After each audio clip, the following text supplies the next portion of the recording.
very last line and a half of 18a, Yud Ches Amud Aleph. So we just mentioned that when a person's having relations with his wife and she says, Nitmesi, I'm impure. And so that's considered a situation of ones. It's an unavoidable situation. What are you supposed to do? So, but the Gemara said, even though it's an unavoidable situation, you still should wait longer versus waiting shorter, because if you have an option to get less enjoyment or more enjoyment, you're obligated to opt for the less enjoyment than the more enjoyment. So says the one, Amrli Rabba Bar Chanal Abaye, well, if you're telling me that this is true, Im Kain Matzinu Arucha Viktsara Benida. We mentioned in our Mishnah that there's a long way and a short way regarding the Beis Hamikdash.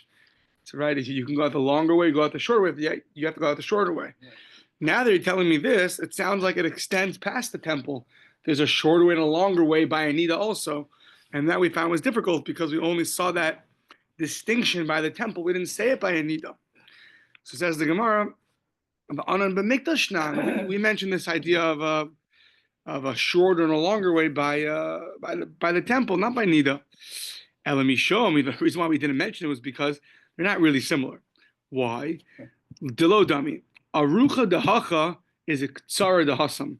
The long way by Nida, which is the part that's going to exempt you, is equivalent to the short way when you find out you're impure and you're in the temple. You have to get out the shortest way possible. That's going to exempt you. The arucha dehasam is ktsara dehacha. Going the long way in the temple, which will obligate you, is equivalent to going out the short way when with the wife was in Nida. That will obligate you. So they're not exactly the same. So we didn't just say ktsara v'arucha by Nida, the long way and the short way, even though there is a situation of a waiting longer or leaving earlier, but they're not exactly parallel. That's why it wasn't mentioned. Okay. So now, Maskif Rav Huna, Breder Rav Nassan. So Rav Huna, the son of Rav Nassan, asked the following. Abaye was the one, at the end of yesterday, Abaye was the one who said, the Gemara asked, from our Mishnah, it sounds like if a person has relations, when he's not erect with someone he's not allowed to, it's called Meshamish B'meis. When he's, so then, are you liable or not? So we said, of course you're exempt. And the reason why you're not exempt in our Mishnah is because you are in ones. It's unavoidable. However, even though you're in ones, you should have still waited and not gone out right away.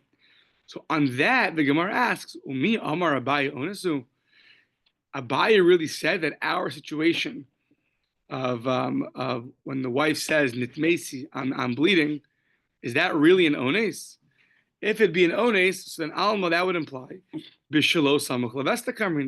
that we're not talking about a case where you had relations right near her period time, right? Because if you were to do that, that's not considered an ones. That's not unavoidable. You had relations with her on the third of the month, every month she sees. So what do you have relations with her? 6 hours beforehand, 12, whatever, the night before, whatever the limitations are. But that's not unavoidable. That is avoidable. Don't do that. So okay, so that's one Abaye, that it must be that we're talking about Samach Levesta, and that's our Mishnah. The Abaye is the one that said yesterday also, Damar Chayiv Shtayim, that when a person has relations like this, you're liable 2 offerings, one for the beginning and one for the end. So, but there we pointed out Alma b'Samach Levesta askinan. That has to be a case of Samach Levesta, and he thought that he's able to go in and go out before she bleeds, and we considered that a shogeg. So, and right now the Gemara assumes that's also talking about our Mishnah. But if you're going to have both of these statements of Abaye talking about our Mishnah, it's going to come out of contradiction, because you can't be liable to if you're not having relations with her next to her time. Then it'll just be an ones. And if the case is an ones, then it has to be that it's not near the time that she bleeds. So how can you have both of these statements of Abaye, both on our Mishnah at the same time? So easy way out. Kitmar Abaye, when Abaye said you're liable to, it was Ba'alma Itmar. He wasn't talking about our Mishnah. It's in general. There's a case where you're liable too. That case is going to be where you are having relations close to the time period, and there, like we explained, you'll be liable too. But our Mishnah is talking about a case of ones. It was unavoidable. Why is it unavoidable? Because it's on a random day she starts bleeding, and that our Mishnah teaches us a novelty that even though it's unavoidable, now you should still wait longer and not shorter. Okay.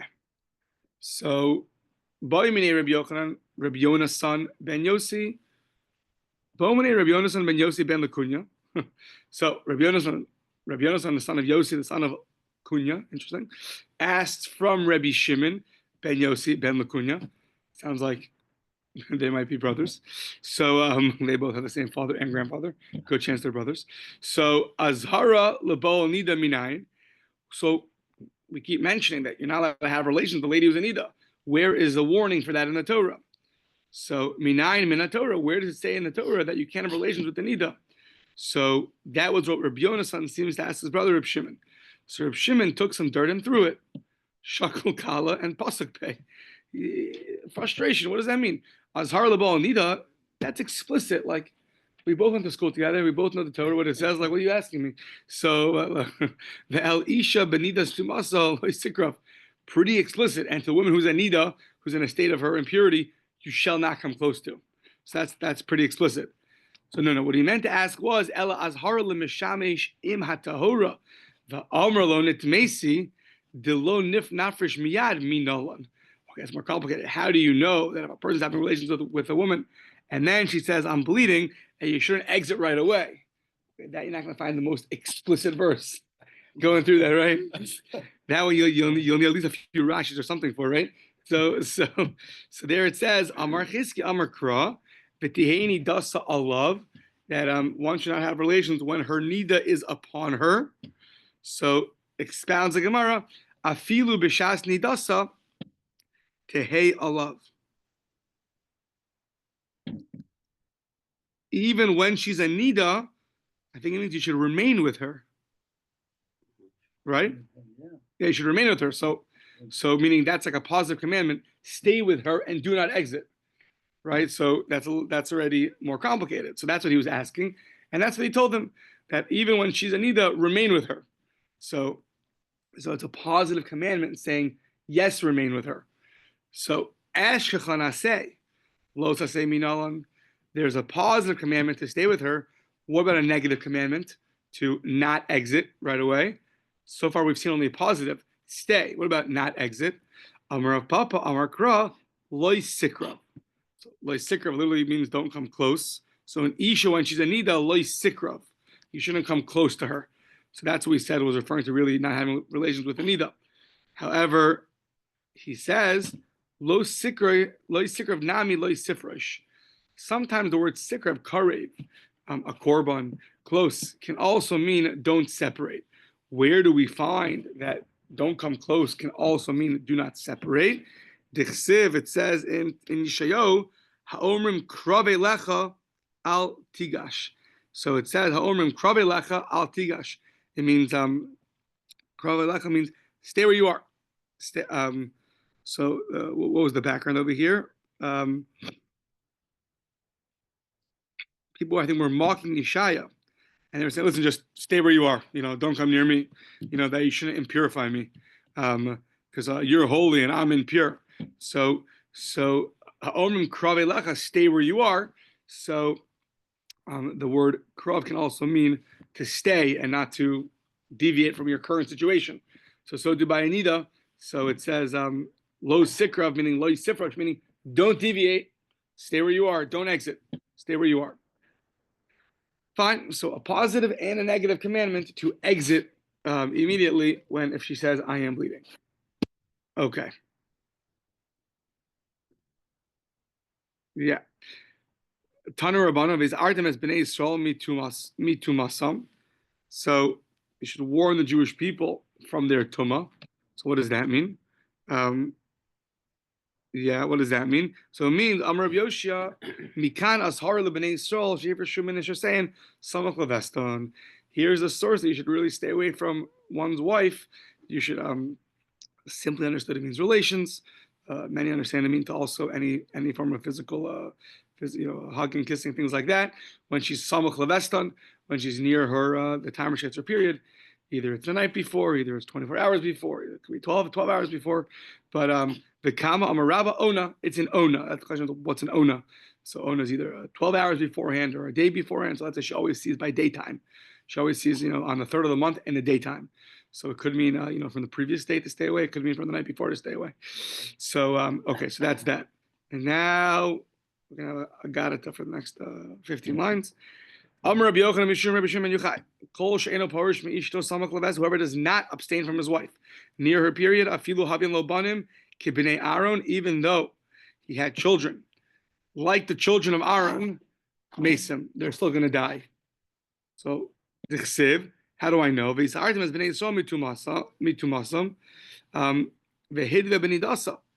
then it talks about being a nida. V'samechle acharemos, and juxtaposed next to that is the parsha acharemos. So at the end of Mitzorah, it says about being a nida, and then near that it talks about the following. Right next to it, talks about after the death of Aaron's sons. So therefore, the Gemara says that according to Rabbi Yochanan, in the name of Shimon Yochai, whoever is not distanced from his wife, even if he has children like the children of Aaron, they're still going to die. So, so we know that after Aaron's children died, so he was silent. Right, Vayidom Aaron, he was silent. So some say the silence is because he had what to say. He said, "What do you mean? I never had relations with my wife next to her period, and therefore my children shouldn't have died." But he was silent. Hashem said something, he just accepted. He wasn't. Okay. So anybody who separates from his wife next to her period gets male children.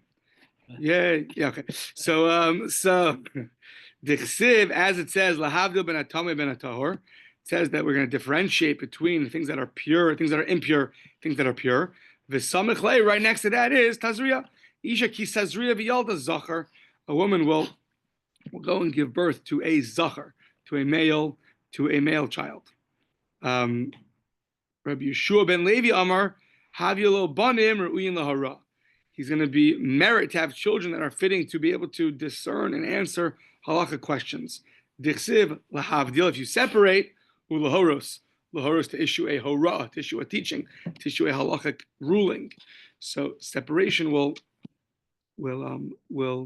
could get you those kinds of children. Okay. Anybody who makes havdalah on wine, if he does that, then habilo banim zecharim, also male children.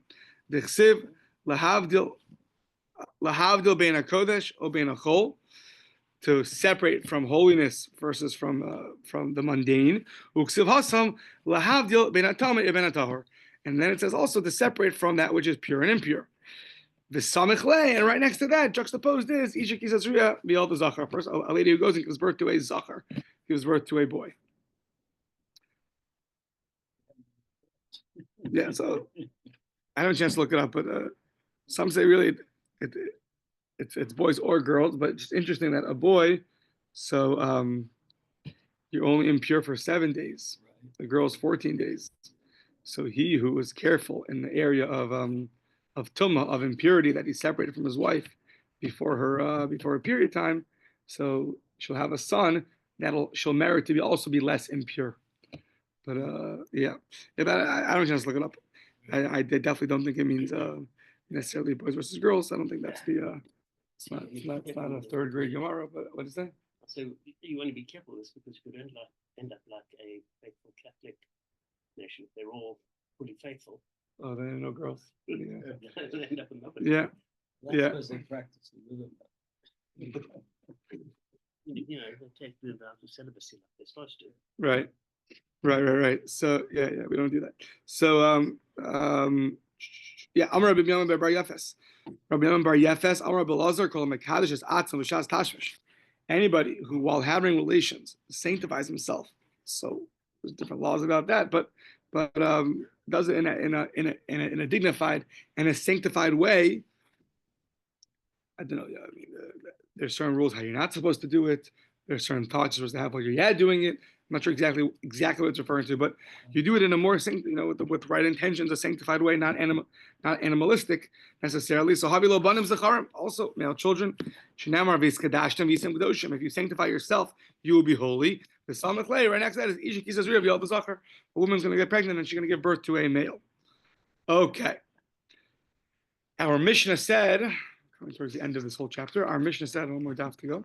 So our Mishnah said two opinions, that if one becomes impure by, let's say, a sheretz, so one of the creepy crawlies touches him, he becomes impure. So according to Rabbi Eliezer and Rabbi Akiva, once again, if you're impure and you eat something or you walk into the temple, you'll bring a sacrifice. Not good. They both agree, though, if you didn't know that this part of the temple is holy, then you're exempt. Because Rabbi Eliezer in the Mishnah said only for the sheretz, only if you're become impure through the sheretz, you're going to be liable. But if you forget about the temple, you're not liable. And Rabbi Akiva says the same thing. If you forget that you're impure, you'll be liable. But if you forget that you're in the temple area, then you're not going to be liable. Sounds like they're saying the same exact thing. So that the Gemara says, what's the difference? Mai beinayu. What is the difference between the two? Amar Chizkiah says, Chizkiah, sheretz v'nevela ika beinayu. There's going to be a difference of a sheretz and a nevela, whether it's a creepy crawly and it's a corpse. Wasn't checked properly. So now, what does that mean? Rabbi Eliezer savar ba'inan ad diyada. This says to right. You have to have a knowledge in the beginning. A knowledge of what? How general of your knowledge? Ad diyada, you have to know. You can't have a general. I don't remember exactly. For sure, something impurified me. No, you have to have. You have to know it's either a sheretz or you have to know it's a nevela. Rabbi Akiva is more general. Rabbi Akiva is a lo be'inan ad diyada became the other itmi be'olam lo tzarich b'sheretz itmi ibn nevela itmi. Because it doesn't matter. As long as you know whether it's a creepy crawl, you know it's a nevela, you know you're impure, that's going to be enough. So that is going to be a halachic difference between Rabbi Eliezer and Rabbi Akiva. How precisely do you have to know what impurified you? Yeah. There's different amounts, right, of a sheretz, how big it has to be to impurify you, how big an nevela has to be to impurify you. There's different details. So Rabbi Akiva stays general, and Rabbi Eliezer is more specific. Okay, now we're just going to prove what we just said, what Chizkiah just said. Ula says the same thing. Sheretz v'nevela ika beinayu. How do we know that Ula says that? The Ula Rami Rabbi Eliezer, other Rabbi Eliezer. Ula through, meaning he found a contradiction in one Rabbi Eliezer to another Rabbi Eliezer, and he had to answer the contradiction of the same opinion. So what was that contradiction? So Rami ad Rabbi Eliezer umishani mi amar Rabbi Eliezer be'inan ad yadi ibn nevela itma. So and the way he answered it was that Rabbi Eliezer has to know with what did you become impure. Okay, what was the contradiction? V'reminhi. So says the Brisa Amar Rabbi Eliezer manavshach. So now this is going to Mishnah in Krisus. So we're going to list now a bunch of cases where you didn't know. So you had in front of you chaylev. You had in front of you chaylev or nosar. The piece of meat, you're not sure. Is it a forbidden fat or it was left overnight? When as a sacrificial offering left overnight. They're both prohibited from you. So you're not sure. Either chaylev achal or chayev nosar achal chayev. So on the one hand, whether it's chaylev, you're going to be chayev, whether it's nosar, you're chayev. Even though you don't know exactly what it is, you'll still be liable. Now, I think it's going on their calendars. Shabbos and Yom Kippur fall out on the back to back. Yeah, when Yom Kippur fell out on a Friday or Sunday. I don't think that happens nowadays. I don't think Yom Kippur can fall out on a Friday or Sunday nowadays. But if you have, so then, and like, okay, the week passes, you're like, oh my gosh, I did malacha. I wasn't supposed to. I don't remember. Did I do it on Yom Kippur? Did I do it on Shabbos? I don't remember. So says the Gemara, Shabbos Chilal Chayev, Yom Kippur Chilal Chayev. Whether it was Shabbos or Yom Kippur, you're still going to be liable. You don't have to know exactly what it was, as long as you know that you did something wrong. Okay, this is a little more interesting. Ishto nida bal chayev achosa bal chayev. Somehow it was dark and you weren't sure. Was it your wife? Was it your sister? Yeah. So she was either it was a nida or it was your sister. So for that, you don't have to know exactly who it was, but you're liable. So now, okay, so that is Rabbi Eliezer. Sounds like he's holding. As long as you know you did something wrong, it's very general. You don't have to know it was Shabbos and not Yom Kippur. You don't have to know it was Chaylev and not Nosar. You don't have to know it was your wife or it was your sister. So then you're still going to be liable. Yeah. So Amar Rabbi Yeshua, what does it mean? Harehu Omer. The Torah says, "O hoda elav chataso asher chataba ad sheyodei lecha b'machata."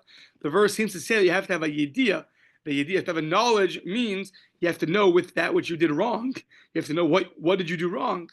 So umeshani hasam. No, the answer is asher chata vehevi amar achmana chata kol shehu. So the Gemara expounds asher chata vehevi. As long as you did an avera, either which avera it was, that's going to be enough. So one Rabbi Eliezer taught us that you have to be specific about it. One Rabbi Eliezer taught us you have to be you can be general. The difference is the rule of thumb is you have to know how you became impure. In this case, it's a special verse that by the chatas offerings, as long as you knew you did something which is liable, a chatas offering, that's going to be enough, even if you don't have to know exactly what it is. Same. Right. Exactly. Yeah, exactly. Okay. So now back to these two opinions, Rabbi Eliezer, Rabbi Akiva. So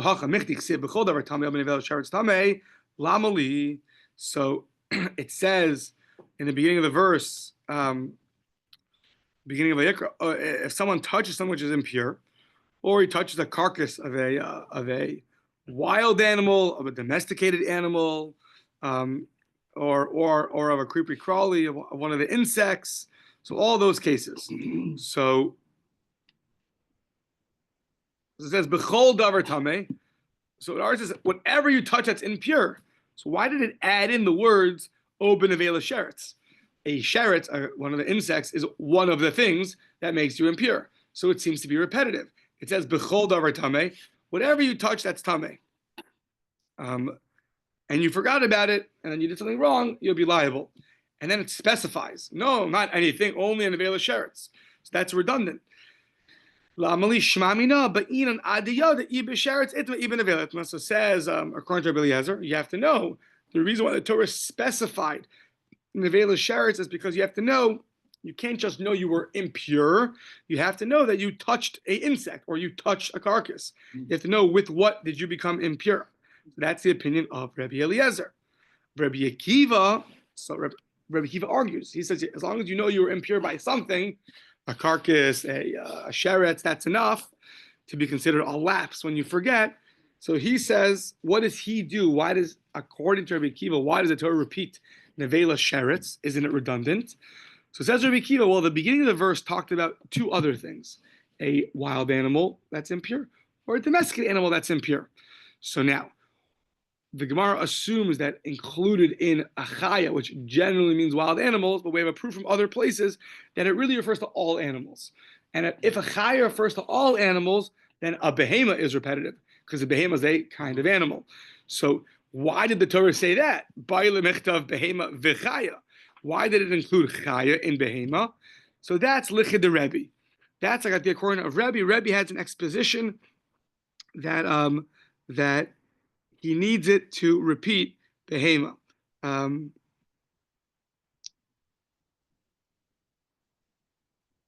He needs it for Gzeir Shavuot that we learned earlier on Daf Zayin and Aleph. So once you need the Torah to write a behema and a chaya, l'chid the Rebbe, ksiv nami sheretz, it also taught sheretz. like the opinion of the Bei Rabbi Shmuel. What did Rabbi Shmuel say? Kol parsha Rav Nishis lo nishis ela b'dei davar shenis chadish ba. Any section of the Torah that was stated and then repeated. So why was it repeated? To teach you something novel. So in this case, even though there is no need to teach behema and chaya because it's included in the kol davar tameh, the Torah repeated it anyways to teach you something novel, like the opinion of Rebbe. And here's an interesting thing, that the sheretz sort of came along for the ride. The sheretz was really unnecessary. It was repeated. The verse itself seemed to be repetitive. It was just, the whole thing was taught to teach you one novelty. Not a novelty about sheretz, rather a novelty about chaya and behema. So it's an interesting idea that's, according to Rabbi Shmuel, sometimes you could find like the word sheretz here is sort of just, it's there, but not, it's extra, but not extra to be expounded. Usually any extra word is always expounded on or something. In this specific case, the extra word sheretz sort of piggybacked, came along for the ride, and was also repeated like behema and chaya. Because of behema and chaya, which there was a novelty. Rebbe needed behema and chaya to teach you a novelty. Once they were taught, this is taught also. Interesting idea. Okay, now Rabbi Akiva said, Rabbi Akiva. One second.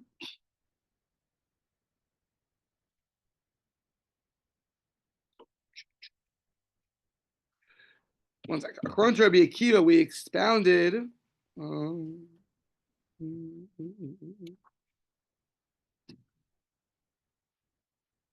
Where's the word bomb? Where's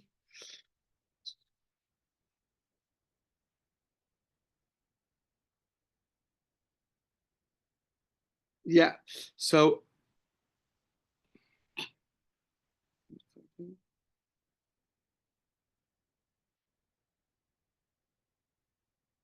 right. So according to Rabbi Eliezer, that we asked on the bottom of the previous Amud, we asked on him, it says Asher Chata Ba. Don't you have to know? You have to know exactly, was it your sister or your wife? Was it Yom Kippur? Was it Shabbos? It says you have to know with what you did an Aveira. To that, Rabbi Eliezer responded, no. You have to just know that you did Aveira in general. Well, if that's true, then how do you expound the words Asher Chata Ba? It sounds like it's coming to limit something. You have to know you did in Aveira. So if you're telling me that it doesn't mean you have to know exactly which Aveira you did, as long as it's the same kind of a shogeg, a chatas offering. So then what is it teaching me? So to that, the Gemara says, Rabbi Eliezer, Hayi ba. This word ba, my avidle, what's it doing? It's coming to exclude something. This is a concept that's important to know. Prat lemisasek. So far we've mentioned there's something called mazid. You use something advertently. Then there's a shogeg. It's inadvertent. Then there's a step down called misasek. I don't know exactly the English translation, but you don't really know what you're doing. So Rashi's example, preoccupied with something else. Okay, fine. So Rashi's example is, let's say you're going to pick a vegetable, right? Let's say Shabbos, right? So you can't pick a vegetable that's attached to the ground on Shabbos. That's not allowed. You can't pick things off the tree. You can't pick things off the ground. Fine. You go and you know the apple's already been picked. You're just taking it from the ground. So the act you're doing is an act of just picking up. You're not plucking anything, just picking up like this, a regular, just like that.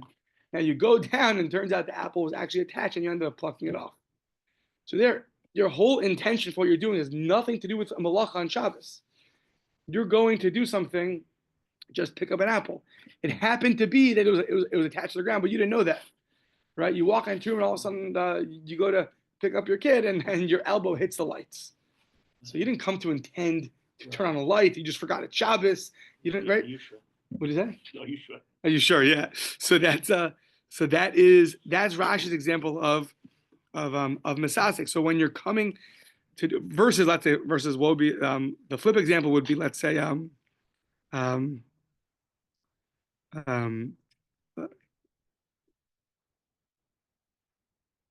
right, you think you're allowed to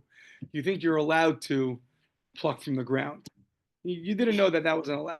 That's already a shogeg. You thought it was a Friday, ended up being a Shabbos. That's already a shogeg. That's inadvertent. But when your whole act you're doing is not at all malacha related, and then it ended up happens to be, that's called misasek.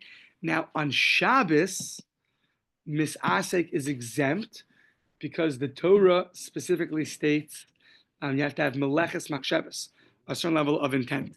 So, so according to Rabbi Eliezer, when it comes to knowledge, to bring a shogeg offering, you have to have knowledge of the Aveira. So he comes to exclude the case of misasek. So, so like the earlier examples would be, you had intent. Yeah, okay, Rashi brings a funny example again. For some reason, you're close quarters. It's your wife and your sister in your bed, and you weren't sure who's who, and you thought it was your wife, and you ended up having relations with your sister, right? So there you're not going to go through anything wrong. You weren't intending for that at all. It's just, accidental.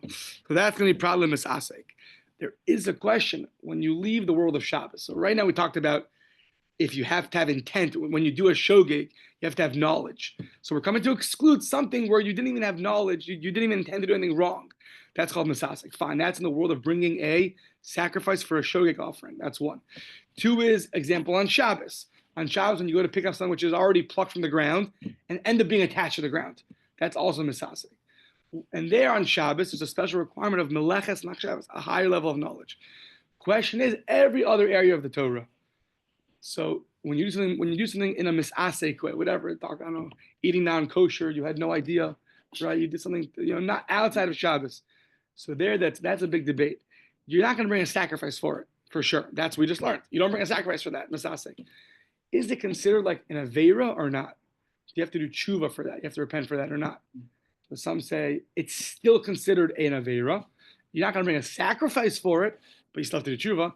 And some say no, that's too little intent to even be considered an aveira. So that's interesting debate. Yeah. So, okay.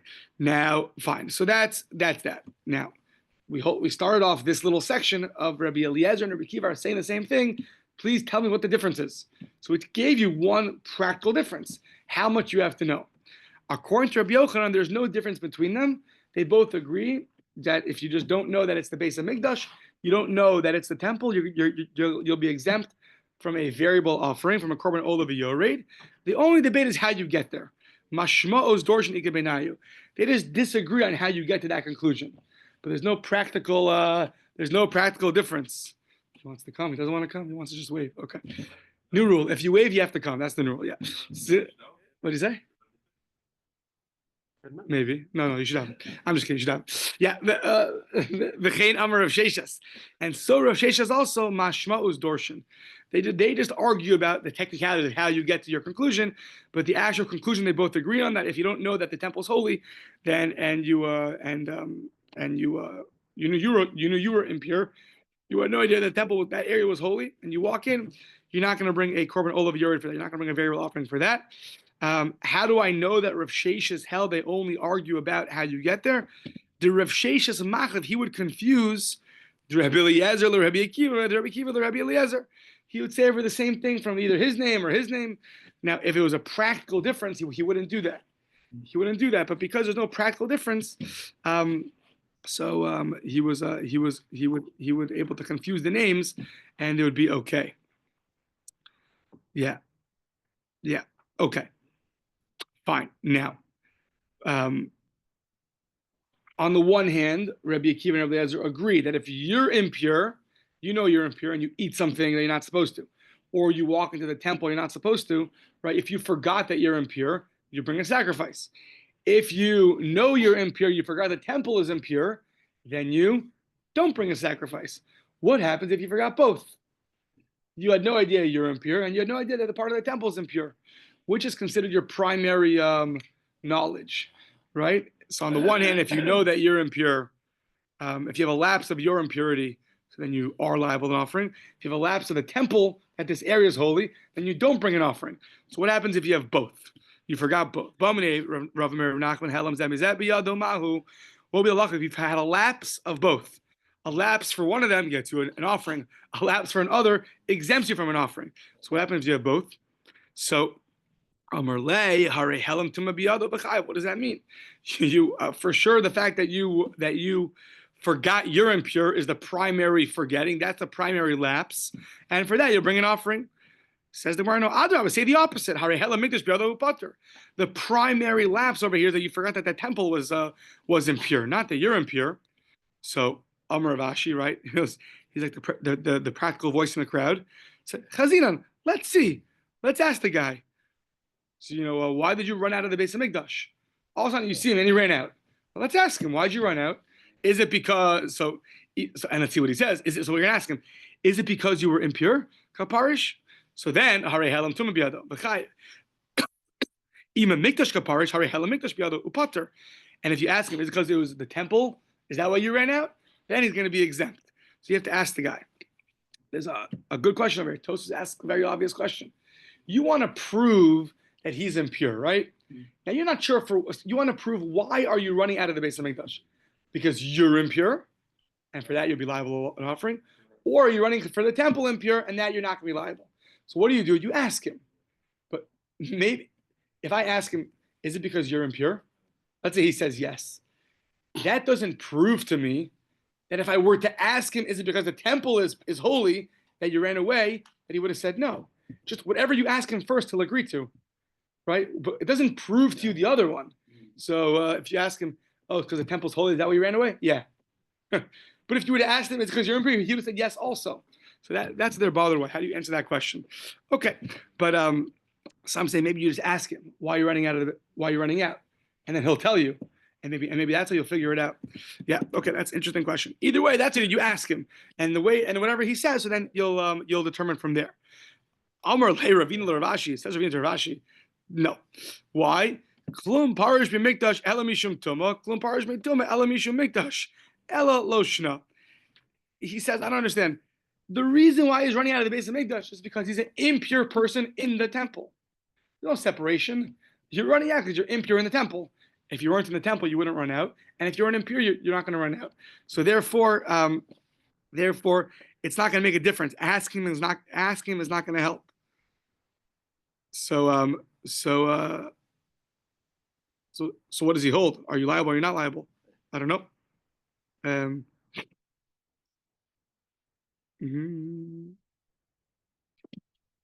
It's interesting.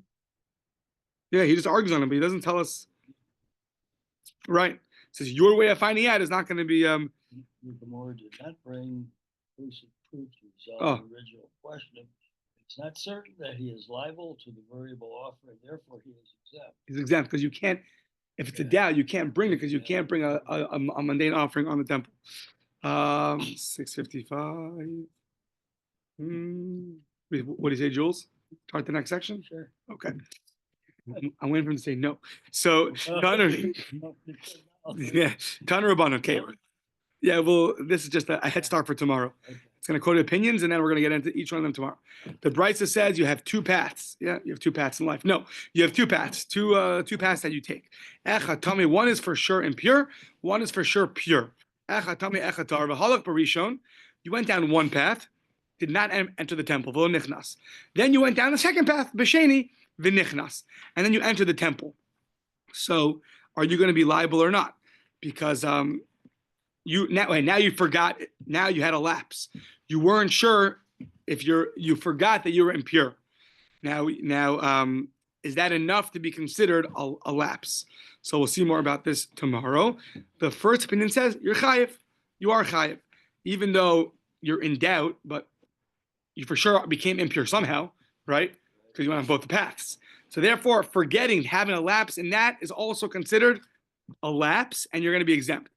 However, halach barishon v'nichnas, you went down the one path, not sure what it is, pure or impure, and then you went into the base of mikdash, and then you went through a whole purification process with the paraduma, and you went to the mikvah, and then afterwards, you went on the second path, the nichnas, and you went on the second path, and then went to the base of mikdash again.